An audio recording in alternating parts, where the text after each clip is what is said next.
When you evaluate the system as a whole, do you feel like the farm system is in a strong spot right now? I think so.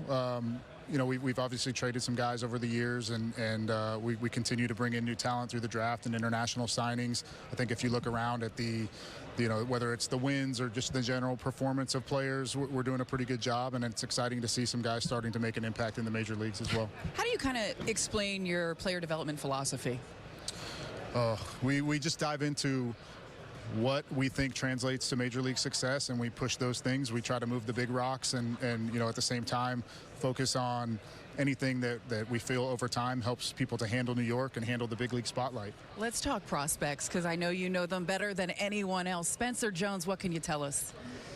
Tremendous upside, a really gifted athlete, way more athletic than you would think given his size and stature. I mean, the comparisons get drawn to another large corner outfielder that we have up in New York. Who might that be, Aaron Judge? But this guy is just tremendously athletic, left-handed hitter with huge power.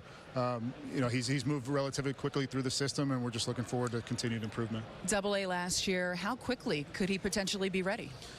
I've learned to not make those types of predictions, because usually I end up selling guys short on how much they can improve in a given period of time.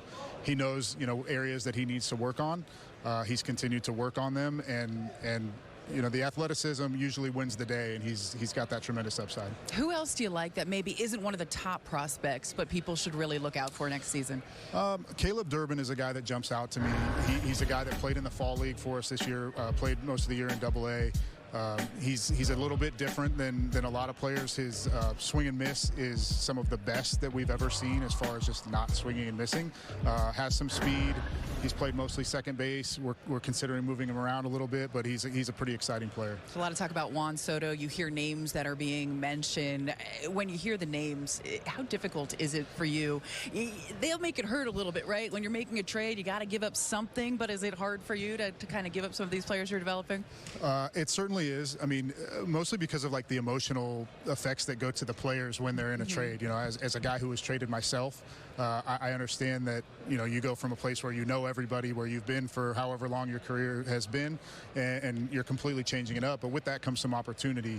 I think that we all recognize that New York is a really difficult team to play for, and I think the players have come to acknowledge that a lot of them will be traded, and they look forward to those opportunities. But it doesn't make it any less painful when we lose some guys that we've come to love and grow up with.